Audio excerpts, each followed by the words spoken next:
In your new packet for reading, you should also have the dates listed and what activities you should do for each day. This video is going to be for Monday and Tuesday, and you can split this work up however you want. We have suggested how you can split it up, but you can do whatever works best for you. You're going to read the two passages about polar bears. So you're going to read this passage and this passage about polar bears. Then it says for Tuesday, you're going to complete the organizer by writing 5 facts about polar bears from each passage. Then you're going to use the following page to integrate or combine the information. Remember, a paragraph should be at least 4 to 5 sentences. Use capital letters and punctuation. I'm going to show you the organizer that you're going to use. So once you read both passages, you're going to fill out this organizer.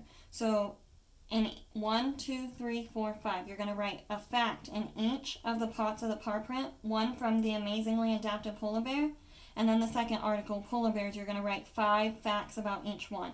And I would probably do this on Monday also, so that way the facts are fresh in your mind.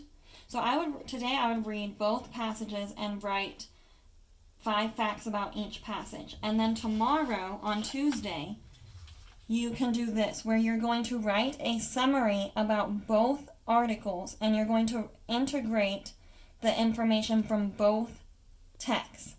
So you're creating a summary based on information presented in 2 different texts. In the space provided below, use the information from your paw print organizer to create a summary about polar bears. So you have to combine the facts you've learned about polar bears in both to write a summary. So we're going to begin. I'm going to go ahead and read both passages to you. And remember that this is for Monday and Tuesday. Alright, this is the first passage, polar bears, and I'm going to go ahead and read it to you. Or you can read it on your own if you'd like. Polar bears live in the far north in a cold place called the Arctic. They are big, powerful white bears. Adult males normally weigh 775 to 1,200 pounds.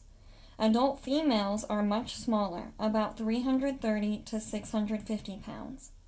Polar bears are perfectly adapted for life on the sea ice. They hunt their main prey there, seals. Polar bears especially like to eat seal blubber. That's because it has a high fat content. They sometimes eat other foods like walruses or beached whales, but seals are their most important food source. Polar bears don't hibernate. Most of them remain on the sea ice all winter long to hunt seals. Pregnant female bears dig snow dens in the fall to give birth, but this is not a true hibernation. They remain in the dens for 4 to 8 months. During that time, they don't eat or drink and must live off their fat reserves. Polar bear mothers usually give birth to twins. Polar bear cubs weigh just over 1 pound at birth. They are about the size of a stick of butter. They have fine, soft fur. Polar bear cubs remain with their mother in the den until they are 3 to 4 months old, drinking her rich milk. The cubs snuggle close to mom to stay warm. When the cubs are big enough, the family leaves the den so the mother can return to the sea ice to hunt seals. She is very hungry at that point. Polar bears are endangered. They need sea ice to hunt seals, and the sea ice is melting. This is caused by global warming from greenhouse gases. Scientists predict that we'll lose 2/3 of the world's polar bear population by 2050, unless we reduce greenhouse gas emissions, and we'll lose all of them by the end of the century unless we take action. This is why the polar bear is listed as a threatened species under the U.S. Endangered Species Act. Alright, the second passage, the amazingly adapted polar bear. Animals have special adaptations that help them survive in their habitats. One of the most interesting is the polar bear of the Arctic. To stay warm, polar bears have 2 layers of fur. The hairs of the outer coat are hollow, increasing their insulating ability. They also have a thick, warm coat of fur below the outer coat. Underneath their fur, polar bears have black skin, which helps absorb heat.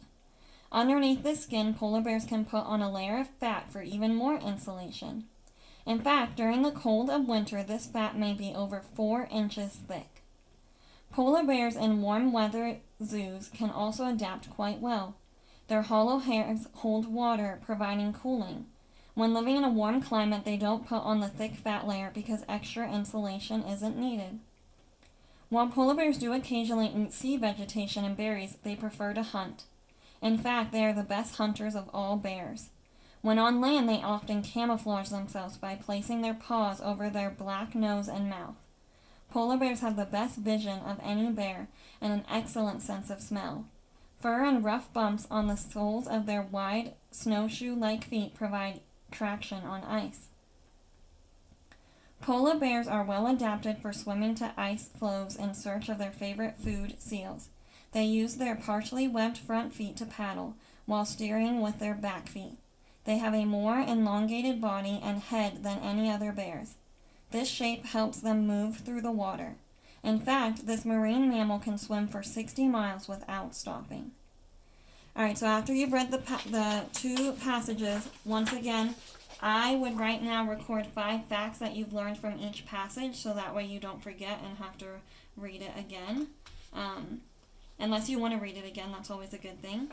And then on Tuesday, I would work on creating a really good summary with 4 to 5 sentences, capital letters, punctuation, where you're summarizing and integrating information you've learned from both passages into a summary on this page.